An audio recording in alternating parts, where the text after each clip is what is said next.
পয়সায় নারী কর্মীদের মধ্যপ্রাচ্যে যাবার কথা থাকলেও একজনকে ব্যয় করতে হচ্ছে ৩০ থেকে ১ লাখ টাকা।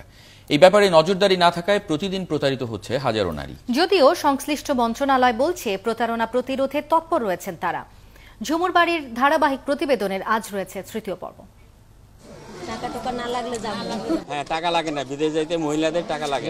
কেরানীগঞ্জে এই গ্রামে নারীরা উঠান বৈঠকে বসেছেন বিদেশ যাবার প্রক্রিয়া সম্পর্কে জানতে। ভালোভাবে বিদেশ যাইতে হলে কি কি করণীয় আপনারা কি জানেন? এদের অধিকাংশই বিদেশ যেতে চান, কিন্তু কোনো অর্থ এর জন্য খরচ করবেন না। বেসরকারি সংস্থা ওয়ারবি বিদেশ যাবার সময় কি কি করতে হবে তার একটি বর্ণনা তুলে ধরছিল। মানুষে যাইবার চায় যখন নাকি তার কোনো সমস্যা থাকে বাংলাদেশে, তখনই তো যাইবার চায়। যে অনেক বাসায় নাকি নির্যাতন করে, বেতন নিয়ে ঘুরায়, আবার অনেকে দালালে টাকা নিয়ে আসে। এখানে তো কাজ কাম করবার গেলে ১০,০০০ টাকা উপরে কোনো কাজ কাম নাই, ওইখানে গেলে ২০,০০০ টাকা বেতনে কাজ পাওয়া যায়। আমার 2টা বাচ্চা আছে, বাচ্চা 2টা মানুষ করব, এই জন্যই আমি বাইরে যাইতে চাই। দীর্ঘ লম্বা এই লাইনে যারা দাঁড়িয়ে আছেন তাদের বেশিরভাগই বিদেশ যাবার জন্য প্রশিক্ষণ শেষ করেছেন। এখন আঙুলের ছাপ দিয়ে কার্ড নেবেন, পুরো প্রক্রিয়াটি বিনা খরচে হবে এমন নিয়ম থাকলেও তা কিন্তু হয়নি। কয় টাকা লাগবে? 20,000। 42,000। বেতন কত? বেতন 14,000। ৩০,০০০ টাকা ঘন্টা কইছে।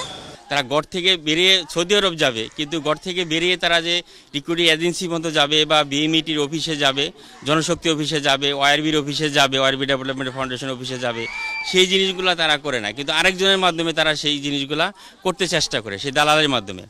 আমরা যখন এবং সরকারের যে তথ্যগুলো আছে সেই তথ্যগুলো কিন্তু তারা সঠিকভাবে মেনে চলে না, এবং শুনতেও তারা তেমন একটা আগ্রহী অনেক সময় দেখা যায় না। একজন নারী কর্মীর জন্য বিমান ভাড়া, মেডিকেল সহ আনুষঙ্গিক খরচ হিসেবে নিয়োগকর্তার কাছ থেকে 2 লাখ টাকা পায় রিক্রুটিং এজেন্সি। ফিরে আসার রেটও অনেক বেশি, আবার আর ফিরে আসা প্রতারিত হয়ে ফেরত আসা শারীরিক এবং মানসিকভাবে। এই জিনিসটা কিভাবে এটাকে আমি পরিবর্তন করতে পারবো না। এটা পরিবর্তন করতে পারলে উপরওয়ালার থেকে পরিবর্তন আসতে হবে, তার মেন্টাল ইয়েটা যদি কী হয় আমি জানি না। তবে এরকম খুব বেশি পরিমাণে হয়নি, 2-একটা কেস হয়তো হয়েছে, সেটা আমাদের শ্রম উইং যেটা তার অ্যাকশনে গেছে।